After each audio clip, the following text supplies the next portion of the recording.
Hi there, friends. Welcome to the No Small Stories podcast, where we explore paths less traveled with creatives and entrepreneurs from all walks of life and in all stages of their journey. No matter how small you start, your story is always a big deal to us. So let's dive into today's episode and meet our guest. Well, thank you everyone for joining us for another episode of the No Small Stories podcast. Jonny is here to co-host with me today. I am your host, Haleigh Overseth, and we are joined today by the Phantom Detectives. We've got Joshua, Rick, and Melissa. Hello and welcome. Thank you for joining us. Thanks for having us on board.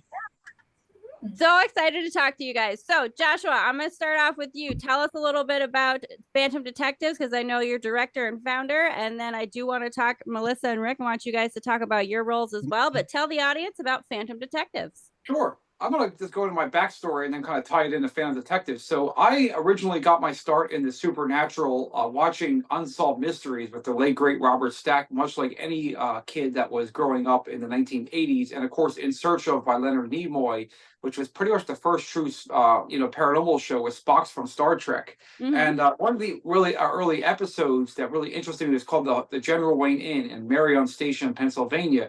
It's called the Inn of the 17 Ghosts. Many dignitaries have, once visited there, including Marquis de Lafayette, Edgar Allan Poe, George Washington, Ben Franklin. It was kind of one of the big stops, basically. So what happened was in 1792, they renamed it to the General Wayne Inn after Revolutionary War hero, my ancestor, Major General Anthony Wayne. Very interesting. So yes, got some family relation there. That's kind of cool. Yes. Absolutely. And what's cool about it is this old inn. I suppose on the Unsolved Mysteries episode, they mentioned how patrons would be sitting at the bar and a lot of the women would basically report like a spirit that would be blowing on their necks. There would also be like the patrons in the bar would be watching the television and it would be turning clockwise, counterclockwise. And also there would be reports of seeing Hessian soldiers throughout the inn. So it was really that episode that really brought me into the paranormal. And then in the 1990s, I started reading every book by Dr. Hans Holzer, who was pretty much America's first ghost hunter. Like, some of his legendary cases with his transmedium Sybil Leek and Ethel Myers. And then, of course, reading books on UFOs. I used to listen to Art Bell back in the 90s. It was just amazing. I grew up as a lifelong listener. And then years later, I would end up working with the staff members. And then, of course, 2002, I actually had the opportunity to investigate the General Wayne Inn with my late mentor, Michael Lee Mayer. And so I actually went to the basement area and, took 3 consecutive photos. Back then, ghost hunting equipment wasn't like it was now. Mm-hmm. It was, you might have had an EMF meter, a voice recorder, and maybe dowsing rods at the most. But now you have all kinds of apparatuses. But back then, it was real basic. So in the basement area, I picked up some really weird green and yellow streaks of light. And there I had no reasonable explanation. I took it to multiple film companies and then boom, there was just no reason for those to be there. And then in 2004, ghost hunters started coming out on television, Paranormal State with Ryan Buell, and of course, a Ghost Adventure. So all those shows, I really loved how they would go in and collect data, set up, interview the eyewitnesses that were working the cases. Also, conducting the investigation, breaking down the equipment, and revealing the evidence. So it was really fascinating for me. So I decided 2014, I wanted to get my start in something. So I created the Summer Wind Restoration Society. We'll have to do another show on that, but I'll just give you a brief rundown. I was going to say, I was reading a bit about that on the website, and that looked interesting. I lived in Wisconsin for a couple of years, so I was like, oh, that's really cool. Yeah, we actually own the original engineering diagrams to Summerwind, which were quite hard to find. And our idea is to eventually rebuild this old ruined mansion on the shores of West Bay Lake, Wisconsin. And I worked with Wisconsin paranormal investigator Craig Naring. And Craig, of course, spearheads the project now. I passed on that to him.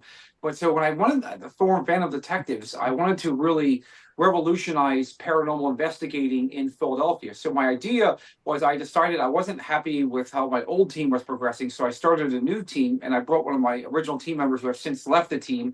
She started focusing on her career. So my idea was I started reading this old 1950s comic book called The Phantom Detective. It was a very popular comic book in the 50s. And there's also called a video game called Ghost Trick Phantom Detectives by Capcom. So I said, this name just immediately drew me. And of course, watching Phantom of the Opera and Sherlock Holmes back to back. So detecting the paranormal kind of became our symbol.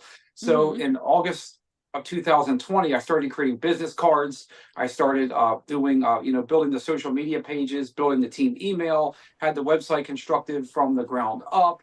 And then pretty much just started, doing investigations on a new banner. What I did was before I started founding the team, I trained with Brian J. Cano at the Selma Mansion in October 2020. Brian, of course, was the tech manager on the Haunted Collector with John Zaffis. Really great teacher. He showed me how to set up EVPs, how to do, run the EMF meters, how to do the dowsing rods, how to use the SLS camera. Just a quick, just a tutorial the whole night on a public investigation. And then what I did is I took that knowledge and we did our first investigation in December 2020 at the Sanderson Museum. And there, we were up in the violin room, which was one of the most active parts of the mansion the museum. And actually what's really cool about the museum is Abraham Lincoln. There's actually a bandage that was on President Abraham Lincoln in the museum, as well as a purse from the Jenny Wade house. So basically what we did was we set up equipment, and in the violin room, you can see that we went ahead and, one of our team members took a really huge colored orb that had a face very defined in this violin room. And at the same time, our battery equipment meters were drained. At the same time, the security cameras were going off. So there was something there. So what we did was then we rolled into investigation 2 with the Mill of Aunt Selma. This was before Rick and Melissa joined. So my team member and I set up equipment in all parts of this old mill. It's the oldest continuing operating mill in the United States. And there we put a security camera picture right on the door. And mind you, this door was completely latched shut and bolted shut. It flew open by itself. No wind, there was no rain. No one was on the property that night. It wasn't snowy. So I have no reasonable explanation why that happened. So what I did is in March of 2021, I started, looking for more members because I wanted to add to the Phantom Detectives talent pool. So I had found that Mr. Rick Warner was a LinkedIn friend, and I found out he was living in the area. So I said, he's from the MUFON world. He has skills in interviewing eyewitnesses. He's been certified in fetal and crash and retrievals through MUFON University. And, he has a lot of knowledge on how to draw out client stories. So I invited him along to bring his skills into the team in March of 2021. And we tried him out at the Betsy Roth's house, our first investigation. And he absolutely loved working with us, and he's been with us since. And Mr. Warner, would you care to take over from here? Yeah, let's hear from Rick. Yeah, so, okay, well, let me start out and introduce myself. Okay, so I'm the lead investigator for Phantom Detectives. And as mentioned, we're a group of paranormal investigators. I'm also the tech manager and the director of client relations. And I also have another organization that I'm actually the co-founder of, and I'm the executive director for ERC, which stands for Extraterrestrial Research Center. I'm a director of investigations, and I'm also the USA ambassador to the Italian UFO Federation. But anyway, so Joshua mentioned the Betsy Ross house. So I remember reading somewhere about that place, about some lady and her daughter was down in the basement and, just felt like there was an evil presence or something down there. And so me and this girl that's, who's no longer part of the Phantom Detectives team, we were doing an EVP session, and we had our digital recorders on and all that. And so I think Joshua was upstairs somewhere. And later on, when I was doing playback, I'm hearing these growls, and at first I thought, and I knew it couldn't be a wind because it wasn't the kind of sound when the wind's blowing through something. That it wasn't even like that at all. It's just a really deep kind of an evil growl. Yeah, you guys have some interesting EVP clips that you have on the website. Yeah, and then in different parts of the video or the audio in the timeline, so I marked down time-stamped, wrote it down on paper, what was coming in at certain times, and it would stop for a while and then it would come back. So, but everybody heard it, says, yeah, it definitely sounds like something very evil that's down there. I mean, it sounded like almost like demonic, or because it was just just a real deep kind of growl and stuff like that. But yeah, So- I mean, we've captured a lot of interesting evidence of places that we've been to on all our investigations, and we go in and we look for the facts, and rather than just throw in at everything like, yeah, that's paranormal and all that, we try to debunk things first, to make sure, Find a like, reasonable explanation first, right? yeah, exactly. Like, well, the lights are flickering, that doesn't necessarily mean it's something paranormal, but sometimes it could be an electrical issue or something like that. Or you can hear, tapping on the wall or something like that. Maybe something to do with the plumbing, or change in temperature in the house. There could be, other explanations. There could be something in the wall that's crawling around that's making noise. You think it's something paranormal. So you have to look at all the facts. You got to gather the evidence to arrive to an intelligent conclusion about an investigation. So, and before we start an investigation, so I do all the client interviews, and I go through, I have a list of questions that I ask them, and I want to find out about the property. Is this a commercial building? Is some kind of business, a restaurant, hospital, what have you? Is it a house? How many levels are to the house? How many bedrooms? And then go through and find out what are they picking up? Electrical disturbances, walking noises, certain sounds. Has anybody touched you? Or and then I go into, like, how many are people? Is this a place that people live? Do they live here? Or is it like a bed and breakfast inn where they don't really live there, but they have visitors that come in that are reported things? So try to find out a little bit of, a lot about the history, when the property was built, who's lived there, any possible sighting reports from previous owners, or any guests that have come into the place. See if you can find a pattern of high strangeness or unusual activity, right? Yeah. So, you just try to, ask them questions. And you also, too, the other reason why you're asking the questions is because you're trying to establish credibility. So let's say, like, for an example, they're saying, like, well, I've been hearing these strange sounds and things like that. And then they tell you, well, they've been having trouble with their eyes, and maybe they're saying that they're seeing things, certain, like, weird shadows or spots, but yet they have really bad eyes, or they have to get eye surgery, or whatever it is. So things like that, you're having trouble with your vision, that could cause you to think you're seeing something that isn't there.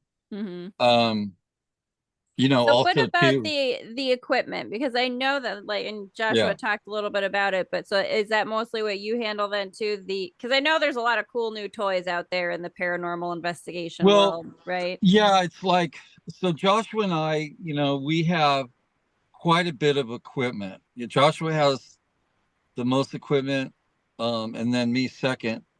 But we all have a lot of the similar things, like digital recorders. We all have that. Melissa has a digital camera that she uses for taking pictures. Joshua and I have the same thermal cameras, and we go around, we take pictures, things like that. But we have a lot that must of be kind of useful pieces, though, to have duplicate devices like that, because then you can also compare. So, like, if you have two thermal images, you can compare them to one another. What's interesting, sometimes, like, Joshua will pick up something on his thermal camera that I didn't get, or I'll get something that maybe he didn't have. And sometimes it depends on where you're taking that picture. And, even if you capture audio evidence of a spirit entity that you think is trying to say, like, a word or sentence or something like that, and you put your headphones on, you're doing playback on your digital recorder, and you hear something, and you're thinking, like, okay, well, that sounds like a man talking, or a child, crying or making some noise, and that kind of thing. Well, one person can have that on the recorder where the other two people might not even have anything on there. They might not have any of that. So it's, they sometimes they'll pick and choose, like, what devices they want to trigger. Sure, that's interesting. So I Yeah. want to I just want to jump to Melissa for a bit and talk about your role. So do you you're the medium here. Do you have kind of maybe an ability to, when it comes to these things, say there's something that's picked up by a device that isn't picked up by others, like are you able to kind of then maybe fill in some of the gaps, right? Yes. Well, what's interesting is I found that a lot of times what I will tune into initially when I first go into a location and we'll call a sweep. So that's where I'll walk through each room. I'll see what I'm picking up on. And it's funny how later on our equipment may verify what I'm tuning into. So for instance, if I walk into a place and I'm feeling a spirit is angry, it doesn't necessarily mean, I hate to throw around the word demonic, that gets thrown around so much, but say this was somebody's home and they still want it to be treated as such, and they aren't exactly happy about us being in there. And I'm seeing that, I'm feeling it, and I'm getting that vibe. It's funny how later on our equipment may pick up on a voice. I mean, we've been cursed out, so Yes. Sometimes.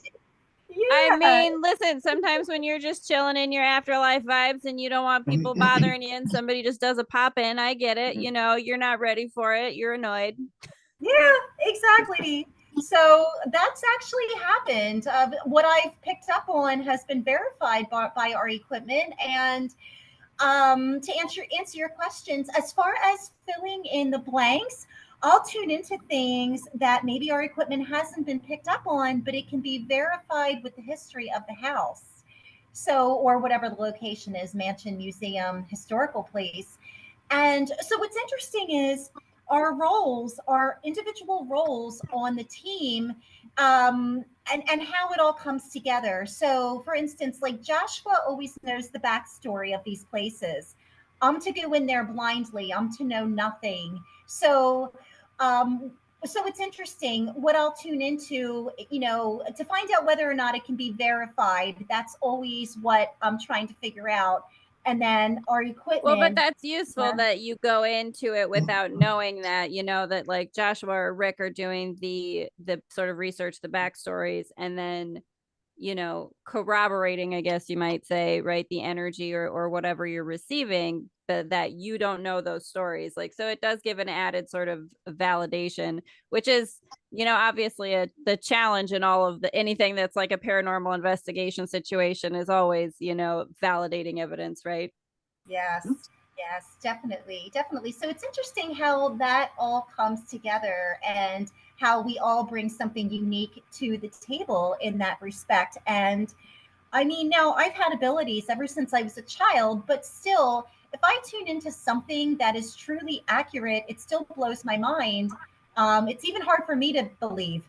So, No, that's really fun. And I do want to talk about that with each of you too. And feel free to bounce around how you like to. But so John and I were gonna ask, what was it that started? So like it seems like each of you had experiences early on in life that drew you into the paranormal investigation world, right? So if you can each talk a little bit about that for yourselves, sort of, where did these things start and sort of spark in your interest? yes. Who wants to start? Yeah, let's go ahead and let's have Melissa go ahead and start. You go ahead, tell us, and we'll bounce back. We'll go back around the other way. Okay. So, as I mentioned, I had experiences ever since I was a very young child. And it goes without saying, they frightened me. And so, I mean, as a child, it's easy for adults to say, well, this is your imagination. What you're experiencing isn't real.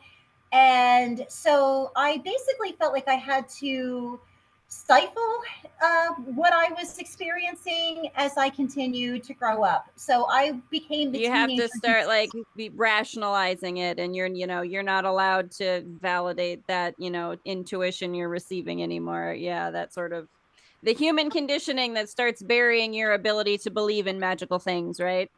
Yes, absolutely. So I remember being the teenager who slept with the lights on and just trying to go through life, just trying to, okay, I know this is happening, but I have to pretend it's not happening because I have to fit in the real world and blend in. And I started having these experiences again in my adult life where I could not stifle them, and waking up and seeing spirits in the middle of the night. And the best thing I the best thing that happened was that I chose to embrace these abilities instead of fearing them, and I Mm-hmm. started learning about them. Basically, the best way to describe it is the mechanics of mediumship. I mean, these are mediumistic abilities, mediumistic things that are happening. So, Mm-hmm. to really learn about how we're receiving this information, that was helpful. Taking classes on remote viewing and other modalities to understand what was going on was also helpful. Very cool. And I definitely want to ask you later more too about the remote viewing, because that does like super fascinate me. I like that's one of the things that I do get really interested in and would love to like train myself to do. I know there's different ways to do it. But I'd then like to add something in real yeah, go quick. It's ahead. actually Major Ed Dames actually has a fabulous remote viewing course. He's a former guest at Art Bell's, and I think he's got like classes online you can learn about remote viewing. He teaches all levels. I'll give you the links on Yeah. email. Oh yeah, absolutely. That would be really cool for sure. And then so Rick, you too. So and try to make sure I'm bouncing around to everybody here a little bit. Yeah. But so Well, what kind of experiences did you have then when you were younger that brought you into this world? well, it's interesting because the word paranormal, it's really a lot of times people will just think of spirits and paranormal investigations, looking for spirit entities and that kind of thing, but also that also covers the extraterrestrial as well. It's kind of encompasses Cryptids all and that stuff. all those different Yeah. all those So areas when, that I when love so much. exactly. So when I was a kid and I was living in Southern California at the time, I was in the car with my mom and her friend, and we're driving. I think it's the 22 freeway that travels on the West Coast. They call it freeway. We're on the East Coast. Everybody calls it highway. So for the East Coast people, they're like, "What? What the hell's a freeway?" So anyway, it would run east and west, and all of a sudden, I see this saucer-shaped object. Okay, and it kind of like hovered a little bit over the overpass, and then it took off at an incredible speed, and then it was just gone, right? So, Did your mom and her friends see this too, or did you just see this? well, they were so busy looking at each other, talking, that they didn't really see it, right? So I'm Mm-hmm. in the back seat. So I'm just like looking up at this thing, but as quickly as I saw it, it wasn't around very long. It was just like a quick glimpse at this thing hovering around. And, you know, I was a pretty young kid, but I was old enough to tell that, it wasn't an airplane, it wasn't a passenger jet, There was something it wasn't a unusual and helicopter. Yeah. And the mhm. fact that it took off. So, like, I mean, there was a time when if you talk to people in school or your friends, your neighbors or whatever about, someday, man is going to land on the moon, they would think that you're off your rocker, that you're nuts, right? Yeah, Mm-hmm. right. You know, this is really going to happen, right? So look at what has happened with technology and how far we come. And that was a long time ago that man landed on the moon. But so, I've always had an Well, if we interest. do, there is a lot of, disclosure happening with Yeah, various different like government agencies and things like that. Obviously, you have to take all of it with a grain of salt, right? A little bit, because yeah. how much do you want to trust what you're like?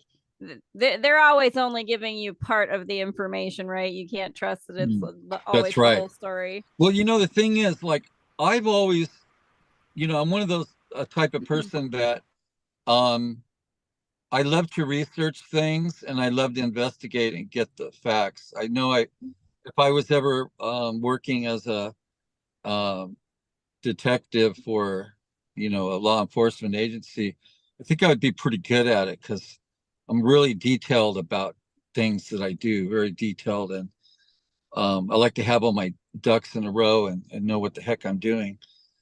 But yeah, so when Joshua invited me to come on board, basically I told him, well, I'll try it out and see how I like it. And I really didn't have hardly anything really at that time. I think I brought like a bucket with a couple things, and I really didn't have much other than Well, my digital recorder and a couple things. we all Yeah, start so somewhere, right? And you build up yeah, from there. yeah, you got to start somewhere. So, but when that happened, and then I heard that, and then and I see how everything's kind of working together, and some of the equipment Joshua brought and that kind of thing. Then I thought, I really enjoyed doing this. This was fun. And then I decided, okay, you know what, I want to give it a shot. Became a member of the team. And, ever since then, I've been very intrigued and I kept buying more and more equipment and more stuff. So, Joshua and I were getting to the point where we would make jokes about like, we have an addiction to not to cigarettes, not to illegal drugs, but paranormal investigation apparatus. Right? Like there's plenty of worse things that you could be addicted to buying, right? Exactly. And I'll admit it, I'm the first person to admit it too, but it's like, we're like a couple kids in a candy store because we see all this new technology and all this new equipment, and we want to buy this and buy that, and so well, and it's fun. if when you want to be detailed about trying to collect as much evidence as you can and trying to, again, because it's easy to dismiss a lot of things that happen, right? And sometimes like that's maybe an interesting question for Melissa. This is a thought that I've had about sort of places that are quote unquote haunted, right? Sometimes I wonder if just like the belief that it's haunted, right? That energy that people send to a location and just the kind of fearful feelings they have or thoughts they have can sometimes cause a manifestation of like what you might consider symptoms of a haunting, right? That would you say you've ever kind of picked up on maybe something like that where I don't know if maybe a tulpa is the right way to say it, sort of like a thought form haunting where it's like everyone puts this belief onto this thing and it sort of causes this area, this space to just have all that energy and generate effects. I do believe that is absolutely possible. And sometimes I do question if that has happened in certain locations just because I'm all about knowing a true backstory. So when an owner of a mansion, whatever it may be, will say, okay, well, X, Y, and Z has happened here because I have abilities too, and I could feel it, and they're telling the story. My question then is this documented? Did this really happen? And then when the answer is, I don't know, it does make me wonder if this, like you said, has created a manifestation. And then, people believe this, and then they start having experiences based on what they were told. So I do question that myself. Now, that being said, the location that we were just in roughly a week ago, the Samuel Miller Mansion, I started picking up on things. Now this will actually happen. I will start picking up on spirits there, maybe situations that happened prior to me even entering that location. So prior to me entering that mansion, I had said, I'm feeling there's something in the basement. There's a nasty there's a man there. He's very mean. He does not want people down there. He's responsible for something that occurred in that mansion. So and then when we went into the mansion, the owner had said, please don't go down that basement by yourself. There's a gentleman down there. He's responsible for heinous crimes. Supposedly he murdered women. So it's interesting how that can happen. Now, that being said, I said to her, well, do you have any documentation? Do you know that this really happened? And she's like, well, I'm a medium too, and I'm feeling these things. So it's just interesting how that can happen. This, do you want to call it a coincidence? Like you said, was the story just told many of times based on something that she felt, and I happen to be picking up on it too? So I often wonder these things. Now, that being said, when we went down into that basement and our equipment was picking up on things, confirming what I was feeling and what she was feeling too, and what I was told about this man down there, then I was thinking, okay, well, maybe we do have something solid because our equipment verified that there is someone down there. He, has a very mean demeanor, and he does not like women. He did not like that I was down there. So, yeah, I do agree with you. You wonder if something based on stories that were told, if that was manifested, or did this situation really happen? I do question that myself. Well, remember too, Melissa, that when we went in that basement, and then the first thing, like when I came in there, and it's like all dirt down there. It's cold and dreary and dark, right? And it's like all these big masses of dirt that aren't supporting anything, that don't make any sense. And so I tell Melissa, I go, I just got a weird feeling about this big mountain of dirt that was to the right side of me. And I told Melissa, I go, I don't know why, but I feel like there's like a body or something that's buried here. And then what we were doing is, because we do a lot of divination in our investigation, we use dowsing rods. We started off using the copper dowsing rods, but now we have copper dowsing rods that have tubes of light that run on across the top of the copper rods. So it helps to, when you're recording it in video at nighttime, you can go from green to red to blue, whatever color you want to use. And it's much more visual to the audience that's watching that video of us conducting, using the, the device to pick up spirit activity, with the dowsing rods and that kind of thing. And so what we do is, because you could only ask a yes or no answer, you can't, it's not like a recorder where you could do an EVP session and try to get a word or a sentence. This is more like, how many spirits are in this room, or is there more than 2 or 3 or whatever, or is a female spirit present, things like that. So, and the way we do it is, if the answer is yes, please cross the dowsing rods like an X.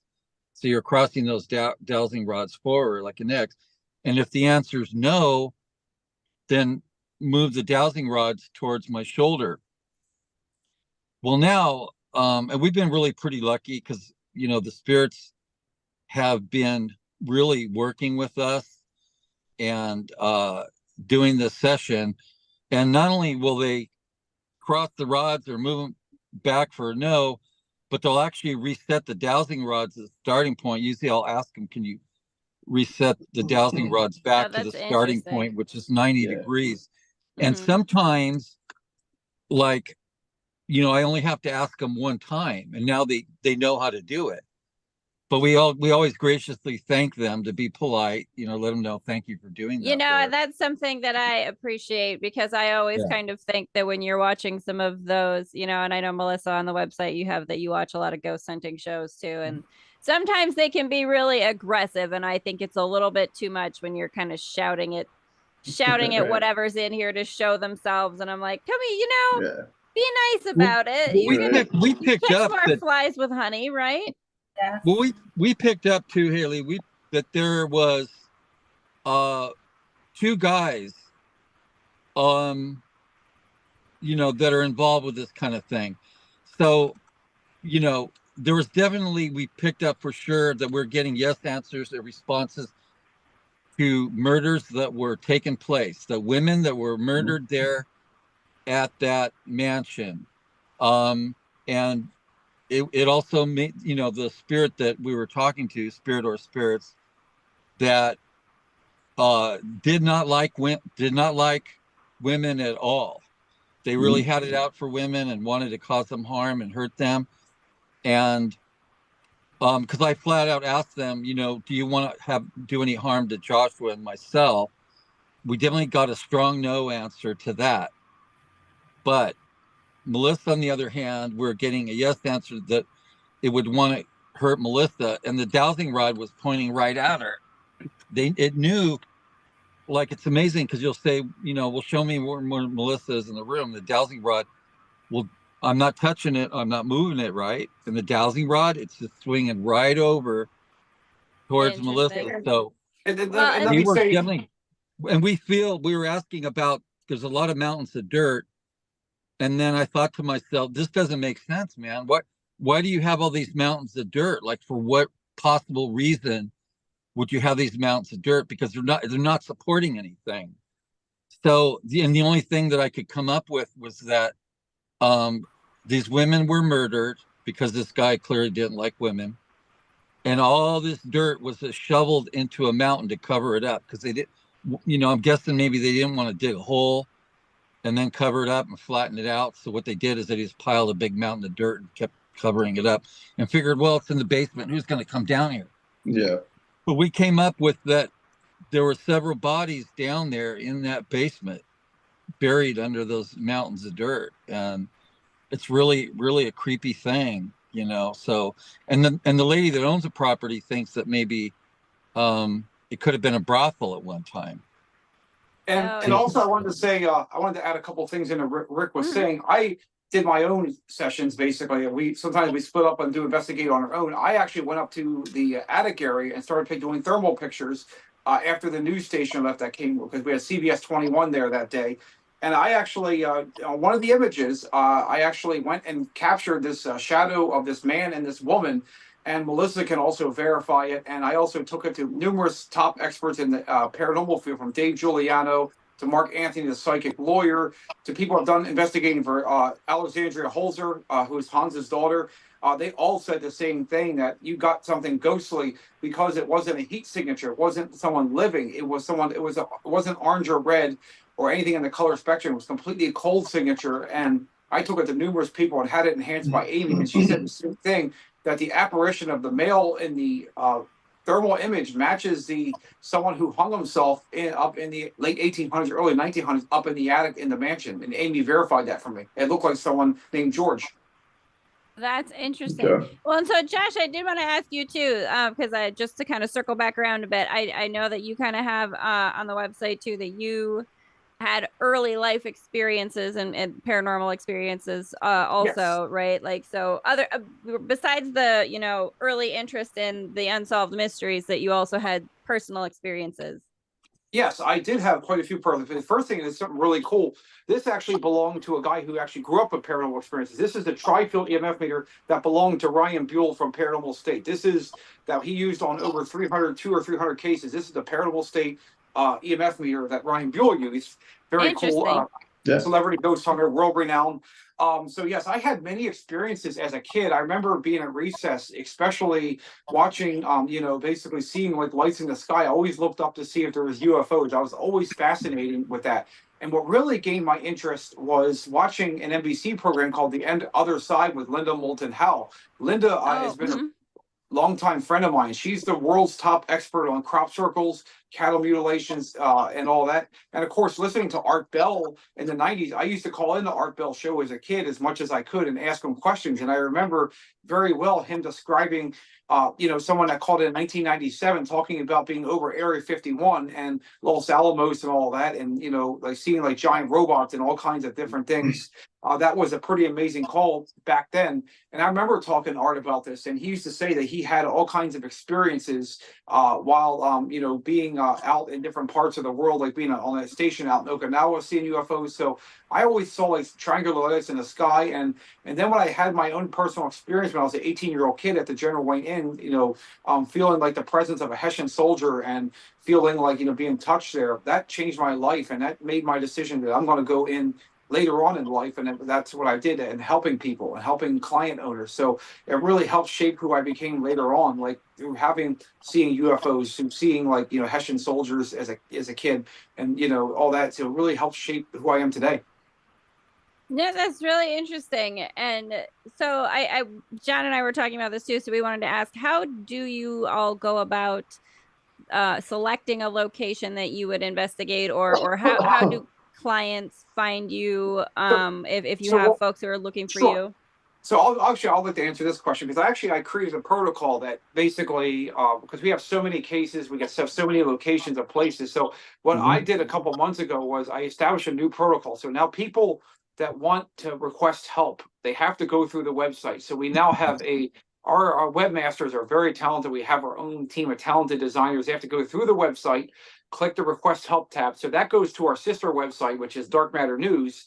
And of course, Dark Matter News has ties to Art Bell's Midnight in the Desert. So now they go through the Dark Matter News website, they fill out the form, and it goes to Melissa.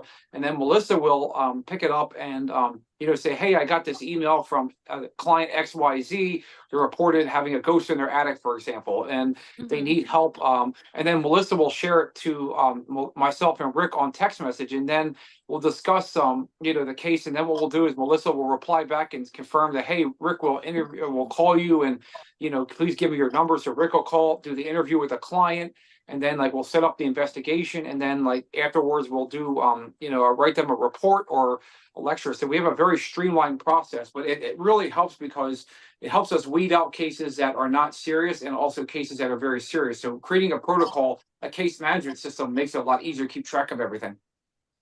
I was gonna ask, with trying to find locations and stuff for investigations, how much time, realistically, how much time do you give? Do you give something 4 hours? Do you give something all night before you kind of have to just call it quits? Is it not going to happen tonight? Usually, we try to instead of being a team that investigates during the day, our night. Usually, some people will be down from lockdown from 7 to 7. We like to usually do it early in the day. Sometimes we'll go at 3 o'clock and go to 10 or 11. But we want to be respectful of the client or the homeowner, because it's their house. We don't want to keep them up until 3 or 4 in the morning or 2 in the morning. So we want to try to let them, keep them back control of their house. So usually we'll set up around 2 or 3 and then go to 8 or 9, because sometimes some of the places we have to go are pretty far. Sometimes some of the places that we've been down towards the beach in Delaware, where it's 2-hour drive plus. So usually we're trying to pack up early, break down, get on the road. But the one thing is, I'm always phenomenal at. I'm always really good at finding locations. I have a database of over thousands of cases. I got a list from Jeff Bellinger from Ghost Adventures. He's been a longtime friend, and he sent me a list of haunted locations to check out. And of course, Dave Giuliano, who runs the Ghost Hunter store, sent me a website called theshadowlands.net, which has a huge database full of haunted locations. So we're always looking for amazing locations. And every case that we've gotten numerous pieces of evidence, and we're very good. We treat the spirits like it's their home. We say, thank you for allowing us to come in your home. Thank you for, thank you for setting off that piece of equipment. When you say please and thank you, you're going to get great results. Right, Rick? That's right. The other thing too is what amazes me is that, every investigation, there's similarities, okay, between different places. But what's different is there's a lot of different factors, because you come in one investigation, let's say, and as a rule of thumb, the bigger the venue, the more bedrooms, the more floors, you have to climb up and down the stairs. That all takes a little bit of time. Somebody has a single story house and it's only 4 bedrooms, you're going to be it's going to be a shorter investigation. If it's a 3-story house or a mansion and there's, 10 to 15 bedrooms, that's going to take a lot of time, So we always try to find out too in the interview, what places have been reported as the most haunted places. So when we kind of come in, I mean, we come into the place, we already have some knowledge of, well, the basement has been the most reported area, that and the master bedroom or the child's room or in the kitchen and that kind of thing. So we kind of know based on the information given to us, okay, well, this is where we're going to set up the cameras because these are supposedly the hotter spots. Mm-hmm. So, we use that knowledge that's given to us to set things up. And, you could have an investigation that takes 4 hours. You could have one that's going to take almost 8 hours to do. So it really just kind of depends. But what's interesting is that not every single piece of equipment will be triggered. Sometimes some pieces of equipment, you might go to 2 or 3 investigations and you keep bringing it and it never gets triggered. And all of a sudden you go to one place and then that same device gets triggered more than any other device. Mm-hmm. So it's really hard to say because it's not up to us. It's up to the spirit world. They decide we when just set it and up in where the they active want areas. to. We just set it up in the active areas, and that's the best. And the beautiful thing I love is using the Obulus, which actually I've been using that for a while. And the Obulus is great when you have a psychic medium like Melissa who can come in and do her readings. And then what we do is we'll take the Obulus words from the dictionary mode, which uses the EMF fields, and then we'll compare it to Melissa's readings. And if there's any kind of correlation between them, you have some kind of paranormal activity, which is really great about using a word bank thing because you can pick up on things like that Melissa might not be able to, or she might pick up on that the Obulus might not be able to. Well, I actually think the word banks work better if you have a psychic medium there, because, for example, let's say there's a particular name that pops up. Okay. And Melissa picked up that name earlier during the evening. Yeah. So James comes up and she goes, earlier she mentioned about she was picking up a James or whatever, that's when it becomes really helpful, because the thing with word banks, they're kind of controversial because well, so I don't know sometimes if you they'll guys just pick out words that don't make any sense. You know what I mean? Right. Well, so it's still interesting though when you can get things to line up with what pops up on an Obulus and what you pick up on. And I don't know if you guys have ever tried so I'm a big fan of Haleigh. I don't know if you've seen the Haleigh documentary series where they do the Estes method. Is that with I do who Carl does Pfeiffer is on there, and Greg Newkirk. Greg and Dana Newkirk. Yes. I've known them for years. That's really cool. Dana actually wrote our first Summerwind article when Craig and I were starting the Summerwind Society. She wrote our first restoration article in 2014. That's amazing. That's really cool. So so you're familiar then with the Estes method, and I know that Ryan and Shane from Ghost Files. It's funny you mentioned the Estes method because Joshua and myself, we have what's called the Chairs Warner method, taken from Joshua's last name, Joshua Chairs. So Chairs, and then my last name is Warner, so the Chairs Warner method. We have it's think of the Estes method on steroids.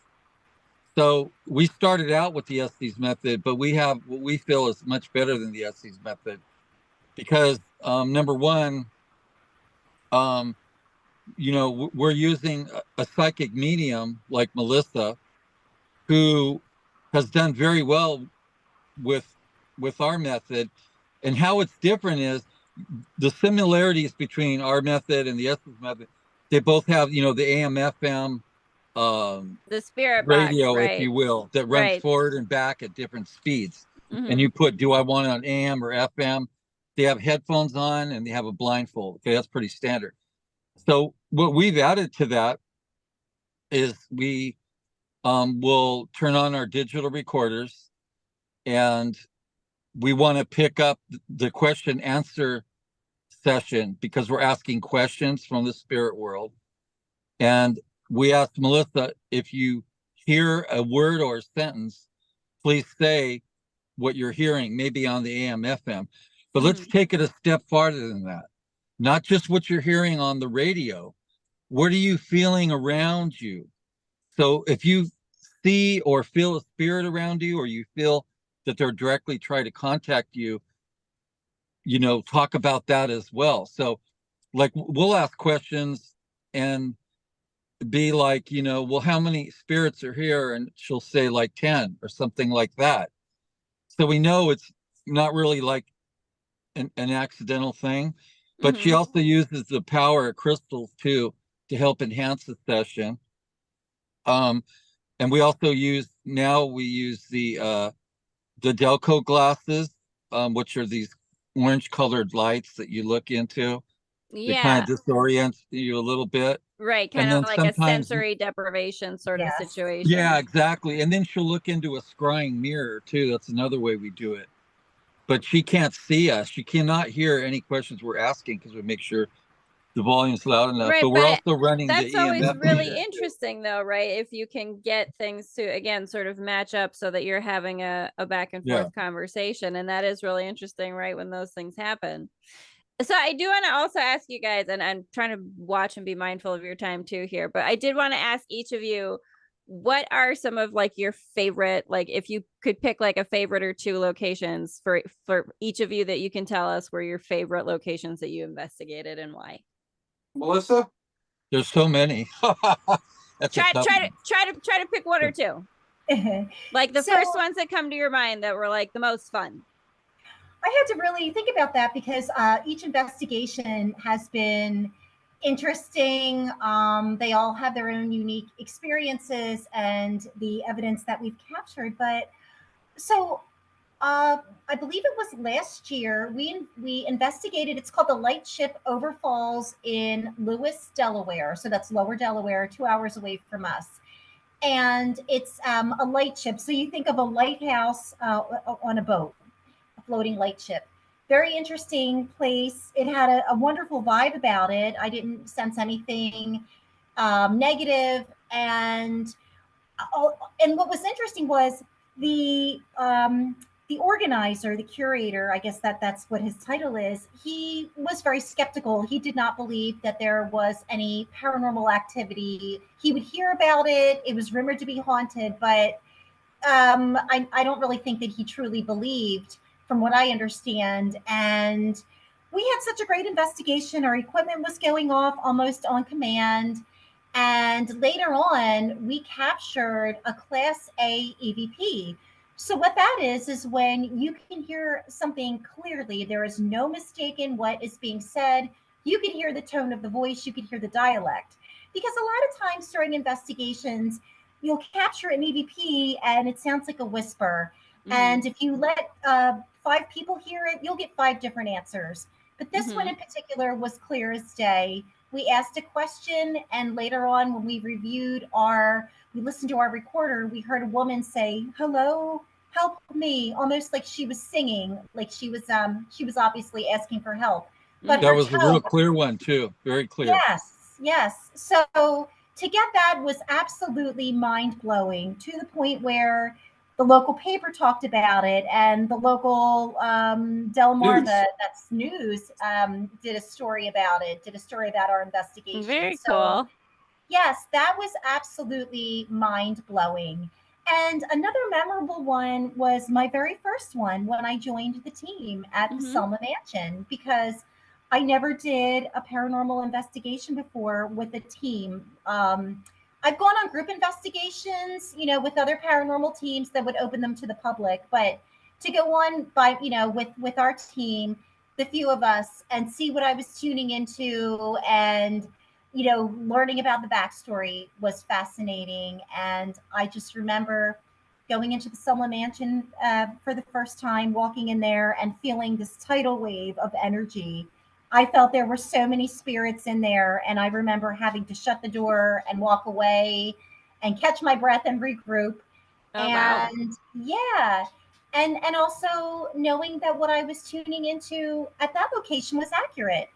And because I remember saying to Joshua, it was like a few weeks before we were scheduled to go, I said, Joshua, I said, I'm seeing a man. I'm tuning into a man, and he looks like Abraham Lincoln. And I said, I'm sure a lot of men had that look about them in those times, because I'm assuming, it was 1800s. And he says, no, you're right. I said, no. I said, well, I can't be right. I said, visions of Abraham Lincoln. He says, no, you're correct. I said, well, how? And he says, well, Mary Todd Lincoln, his wife, that was his grandfather's mansion. Well, my jaw hit the ground. Oh, very interesting. My mind was blown. So again, we've been on so many investigations, but they are some of the memorable ones that have stood out. I love it. Yeah. Another thing about that ship, and I know Melissa remembers this, but so I brought a REM pod device, which stands for radiating electromagneticity. And what it is, it uses an antenna, telescopic antenna, and there's like an electrical charge that's around there. When that field is broken, it'll set off the device to where it'll start beeping or playing music, whatever, however they had it set for what kind of audio device they have in there. So anyway, so I bought on Etsy, there was this, it's a replica of not the Annabelle doll from the ones with the Warrens and all that. Right. And not the real Annabelle doll that was it was really the Raggedy Ann doll. It's not that one. It's from the movie Annabelle, right? Okay. So it's this doll that comes with interchangeable heads, and they're all scary looking heads. And you can pull the head off the neck. I go, this is creepy. And change it to put another creepy head on, right? And then you turn it on, pull the antenna on, and as soon as you test it out, you cross your hand over it and it starts going off. So the only way that could be set off is if we put our hands around the antenna or touch it, and that'll set it off, right? But if it's not over any electrical devices, was in a workshop where it was set up on a table, but there was no electrical power that was working there, right? So we set it up there, and the thing was going off like crazy all night long. That thing was beeping, going off, and we got a lot of activity. And it's like the doll sits in a chair that's in this little, it's like a replica of the curio cabinet that the real Annabelle doll's in, the Raggedy Ann one. Oh, okay, very cool. And yeah, and it, and it's like, it just sits there, and you wait for the action to happen, right? And this thing was just going off like crazy. But that's part of the paranormal investigation thing too, is sometimes you have to just it's a lot of a waiting game, just waiting for something to happen or you never know. That's why we have a big variety of stuff, because we don't know from 1 minute to the next what it's gonna set off. Another investigation we're in a child's room, and I remember that was a lot of fun. We got real high activity. It was Melissa and I were in this kid's room. Was that more of a fun energy then? Like, well, yeah, it was like more it was playful? A child's room, and so Melissa was picking up that there was a child spirit in the room, and we had these little, you press the button on these little balls and they start blinking colored light. They were going off like crazy, and I had a K2 EMF meter that was going nuts, and it was just amazing, like all this activity of everything going off. It was a real hot spot in that room, so well, that's you love fun it when you get that. When you get that playful energy, and you can really get the equipment going off. That's a lot of fun. And then Joshua, how about you? Do you have a favorite? I'm gonna say for me, there's been so many investigations that we've done, and it's funny you mentioned the Selma Mansion, because right before I asked Melissa to join, Leo Ashcraft reached out to me and said, "Hey, would you be interested in purchasing Dark Matter News from me? I used this on Art Bell's Midnight in the Desert. It was a news service that was going out to over 200 or 300 radio stations all over the world. So Leo decided to part with it. So we bought the Dark Matter News name, the logos, the audio files, and the website, all the rights to the brand. And we basically just rebranded it, and we kind of keep the website alive as a tribute memory to Art, because Art passed in 2018. So we just keep it alive as a tribute site, all things paranormal news. So for me, I'm going to say the most defining investigations that we have done, and we've done 21 so far, and it's probably going to be 30, 50 more and 80 more in the future. But for me, the one that really defines me as investigator is probably going to be the Governor Ross Mansion in Seaford, Delaware. This is an old governor's residence that we did in March and May of 2023, and we did the interior portion first, and we did the exterior portion. And there, we had TV Delmarva's Hunter Alton come down with us, who's a meteorologist there. And I asked him, like, hey, would you be interested in coming along? And the minute that we got there, we felt that energy was just absolutely just sucked us right in. I mean, Melissa was picking up on things. Hunter was picking up on things. And mind you, like, I got a thermal image in the one of the girls' bedrooms. And, of course, Rick got those two images that look like bank robbers, right, Rick? You know? Yeah, like one guy looked like, you know, some bank robber, you know, the guy that takes the nylon stocking, he pulls it over his face and smashes and his this nose was down. on It looked like that, thermal like or that kind of thing. Yeah, Thermal camera. Yeah, it was the very thermal interesting. camera we used.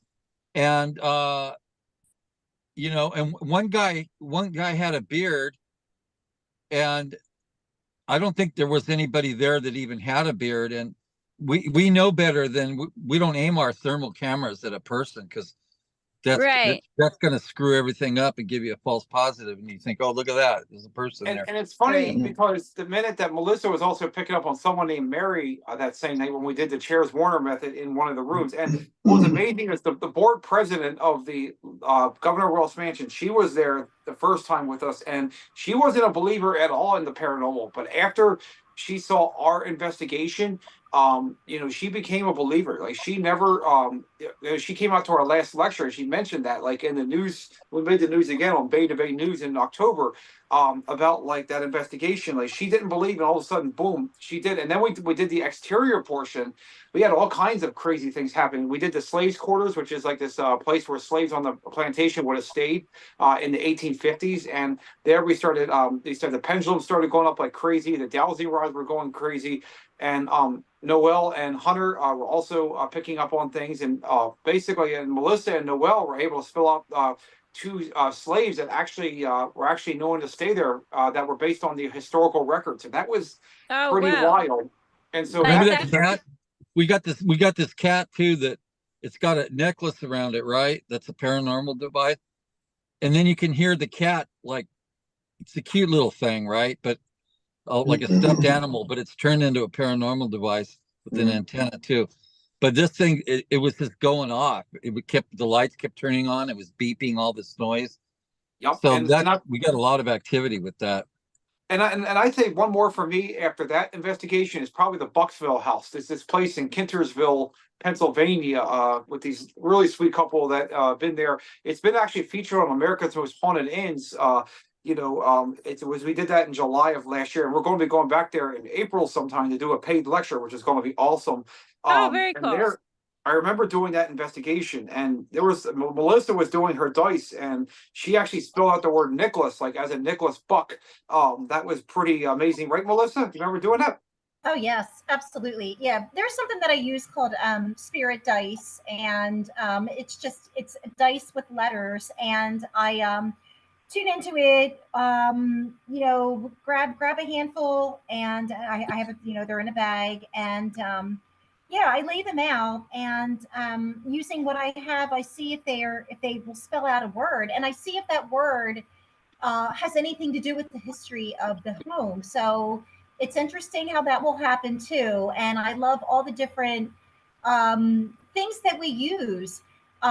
Divination like that, using the dice, like Rick said, he'll use a pendulum, all the different things that, I mean, it's really, really cool. It's more than just REM pods and thermal cameras. I mean, to add a bunch of different things. And what I love that our team does the is technology and the intuitive elements, right? Have them Exactly. both working together. And what's cool is, like, not only like with the Bucksville house, like with Barb being there, she showed us a lot of evidence before we even did after the investigation. She showed us like light patterns that were up in attics. She also showed us this chest that actually Chip Coffey had used on the show The Psychic Kids. Supposedly had a lot of energy with it. And when Rick actually did the dowsing rods, you know, crossing in front of that chest, we were actually goofing off. You know, Rick was goofing off right in front of the dowsing rod, just being funny like his normal self. We see this huge shadow right near the entrance where the 1795 room, completely like a shadow head go by. We were goofing off, and Rick probably remembers that, being in front of that chest very well, don't you, Rick? You know. Oh yeah, I remember that. And then wasn't that the same place where we got real high thermal heat reading on the stairs, right? Was that the same place? Yep. Yeah, and it was at the bottom of the stairs, because some paranormal investigators have been there reported before that, spirit was sitting at the stairs at the bottom area, and you could see, you put the thermal camera there and it was like red hot. We were getting all this spot. But we had another place too that we did. Was that the Costy Mansion? Costy, yeah. Down in Milford. Yeah, that's where it has the barber shop, right? The one with the barber shop? Oh, that was Sunnybray. Oh, yeah. Sunnybray. Okay. So the Sunnybray was really cool because there was a lot of rooms there, but normally, we don't usually pick up stuff inside the bathrooms, but there's plenty of bathrooms here, and there's only one bathroom that really, I think Joshua used. I don't know if Melissa did or what, but there was no other bathrooms being used, and so except that one. And some of the thermal imaging I was doing in the bathrooms, you could see the knobs were in the red. Okay, it was showing a red heat signature. As if someone had just touched it? It was showing hot, right? Okay, yeah, like somebody just touched it. Now, if we just walk in the bathroom and put our hand on something and then take it, let's say on the knob, and then take a thermal image, it's gonna show in the red because it's picking up the residual heat. Mm-hmm. Okay. So, but that wasn't the case here. No one used that bathroom. And the knobs were red. There was a red band on the outside of the sink, almost like when you turn on the knob and your body's leaning against the sink. Mm-hmm. We had that. There was like a red thermal around the toilet, which there was no heat in that room at all. But there, in toilet, porcelain, it's usually cold, right? Mm-hmm. But we got this reading there.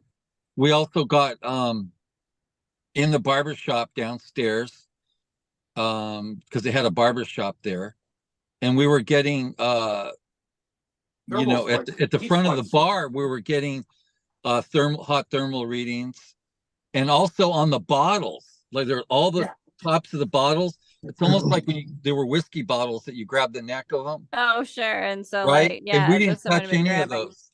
Joshua didn't touch them. I didn't touch them. It was only us down there. And all of a sudden, in a thermal imaging, you could see all these red spots, hot spots, on the necks of the bottle. And if it can't be explained by anything human, then what are you left with? It's got to be paranormal. It's something weird. That you would think, are cold. Handles, faucets, bottles that nobody handled, and they're showing up hot. Yeah. That's right. Yeah. I love it. That's so interesting. Oh, sorry. Go ahead, John. I was gonna say, I got one more question for you guys. Sure. Let's say money is an issue anywhere in the world. What is your #1 bucket list investigation location? I would say for me, like Ryan Buell's been here, and I've heard all about it because I just reached out to him. Is West Virginia Penitentiary. Supposedly, basically, it's one of the most haunted places in America. And I know Ryan and Heather and Katrina have all been there, and they told me to look into it. So I've been a good friend of Heather and Katrina's for a number of years now. I've see them all the time at the Paracons. My best friend Gwen went to school with Katrina, so I'm very close to both Heather Taddy and Katrina Weidman. The Travel the Dead are world-renowned paranormal investigators. So what probably I would say Trans-Allegheny, and of course West Virginia. And how about you guys? Any dream places that you guys want to go to? You know what really stuck out of my head was this. I think they call it the Island of the Dolls because down in Mexico. Is that where it's at? Yeah, and they go on this island thing, right? Or like just like Southern California, Mexico, like right across the border. Yeah, and they go inside this, looks like an old shack, and there's all these dolls hanging there. And it's really creepy. The guy had such a weird fascination with collecting dolls, and had I know I'm familiar with the story where like he supposedly like had found a girl who had drowned and like became obsessed with collecting dolls. And that's where all the dolls are hanging off the ceiling, right? They're just like all over the place. Everywhere. It's very bizarre. And they were getting a lot of paranormal activity inside that thing, that to me, it's so creepy. I mean, that would be fun. I'm also going to say that the Winchester House too is one of our bucket list locations. Yes, I would love to go see the Winchester Mystery House 100%. supposedly, like in order to appease Sarah Winchester built this house with all these different spirits that were killed by the Winchester repeating rifle, and she built like this mansion like that was just ongoing until she died in 1920. And so it's an amazing location. Myrtle's Plantation. I mean, there's so many. Yeah, you could just, it's endless. Melissa, how about you? What would your big bucket list spot be? So it's so funny because I have two, and I was going to mention the Winchester house. Yes, because of the paranormal activity, I would love to investigate, but also the way it is designed fascinates me. So I am with you on that 100%. Just to see the weirdness of the architecture, I would love it. Yes, definitely. And also is it called the Scylla Axe Murder House? Villisca, Axe Murder House. Villisca. Oh, is that the one? Is that in Massachusetts? That the lady that hacked the parents with an axe? Oh, that's the Lizzie Borden house. Yeah. Is that the one you're talking about? No, Villisca is different. Oh, okay. Yes, Villisca. That's Villisca. What is it? Iowa? Axe Murder House in Villisca, Iowa. Yes, definitely. That's where the killer snuck in and murdered an entire family, plus the children's friends that were spending the night. So I've seen that story over and over again, featured on many paranormal shows, and the house just fascinates me. It amazes me even if it's just residual energy hanging around there.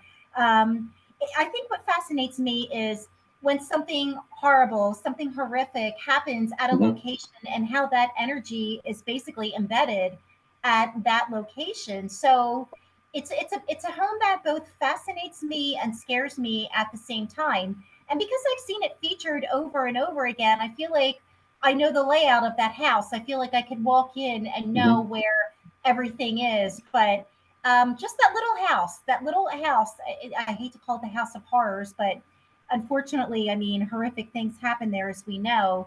And the backstory, it was a quiet little town, and that just, shook the town. So just the backstory of that home, and the fact that I've seen it featured so many times, I would love to go and check it out. Well, let's put it out into the universe that y'all get to investigate all of your favorite locations, because you have so many more investigations ahead of you, I am sure. So I thank you so much for joining us. Do tell us, each of you, where everybody can find you. We'll put all the links in the description as well, but let everybody know where they can find Phantom Detectives and each of you and the things you're working on.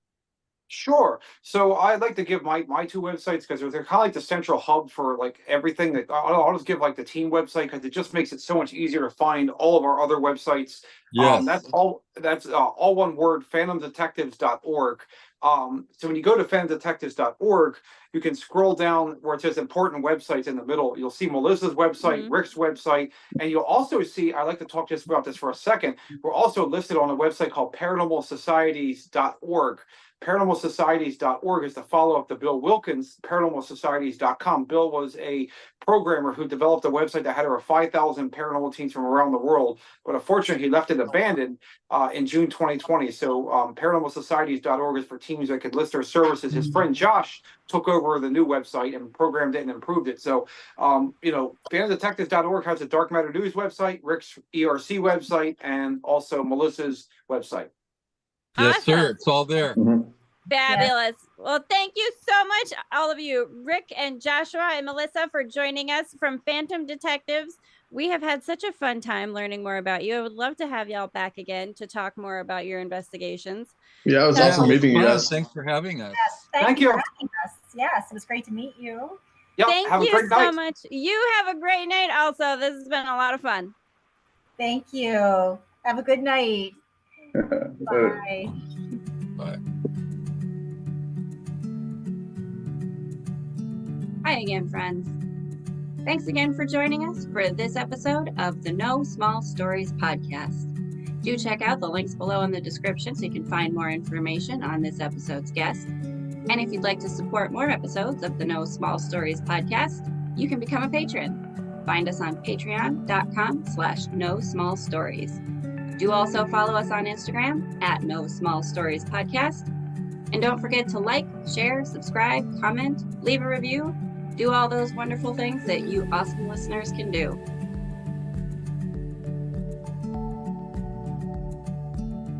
Until next time, friends, remember, no matter how small you start, your story is always a big deal to us. Special thanks to the Parapost Network for the support of their community. Check out all the great podcasts on the Parapost Network on Facebook.